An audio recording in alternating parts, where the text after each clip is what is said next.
Hello, my name is Jacob Buckman. This is my review of Joel Beckerman's book, The Sonic Boom: How Sound Transforms the Way We Think.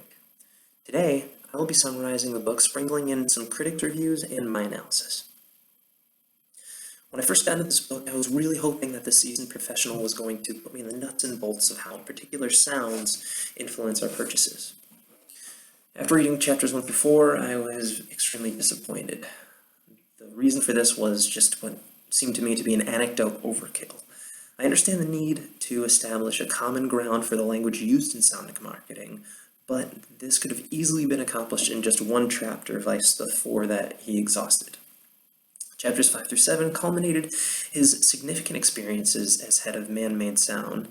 Chapter 8 was talking about bringing awareness to the reader in their day-to-day sonic lives, importantly highlighting how the sonic choices we make influence how others perceive us without even knowing. And finally, Chapter 9 focused on potential areas of growth, giving examples of places the sonic market could expand and how much opportunity there is in capitalizing on these spaces. Rather than just only using professional reviews, Vice, the New York Times, or something along those lines, I also wanted to grab a couple Amazon customer reviews to see how they balanced out. Kay Rowley, an Amazon Top 1000 reviewer, said, reading each chapter was like having a magician explaining a magic trick. This is balanced out by another customer saying, the trouble is these claims are all presented anecdotally with almost no evidence at all to back them up. On the more professional side, Randy Kepich from the Washington Independent said, strangely, some of his tales from the field are among the weakest parts of his book, suffering from false humility and obvious attempts to avoid stepping on toes of big clients. And finally, Shannon Bond from the Financial Times noted, do we really need to, quote-unquote, hear and feel its sonic story and overhead music in the stores, at live events it sponsors, from the toys it gives away on its website? End quote, as Beckerman suggests, as he himself acknowledges, sometimes silence is the best strategy.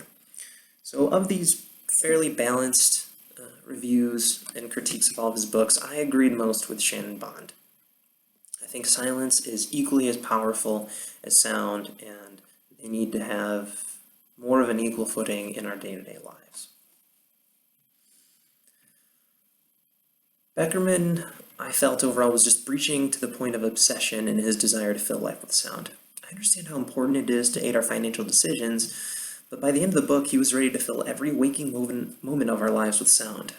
My critique to this is that sound and music are appreciated in certain times and places, balanced out by their impermanence. The fact that these sounds are not everywhere all the time, heard in exactly the same way, is what brings their beauty. Hearing the laughter of a child every 5 seconds would be torturous, but once in a while it is a beautiful joy. Some examples from the book that brought this concern to me included on page 162. In regards to hearing a bank's jingle everywhere sounds are pumped out, including ATMs, which the ATM example specifically I enjoy, but the idea of hearing a bank's jingle everywhere is just overwhelming. On page 166, this one was really worrisome as well, relating to saving sound bites of family members.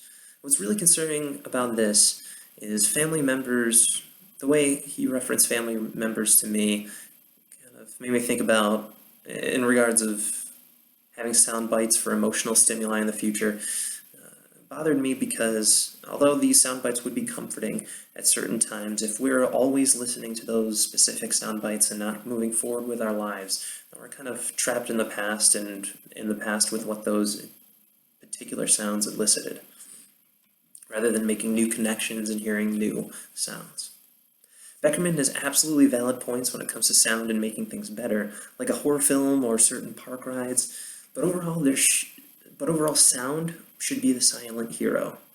Should be saving the day and fulfilling experiences without your conscious knowledge, right? Don't turn that hero into a villain by abusing their power and forcing it into every facet of your life, creating an omnipresent overlord.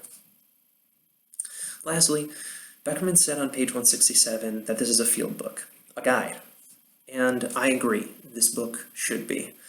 My final critique to this book is that 170 pages is far too long.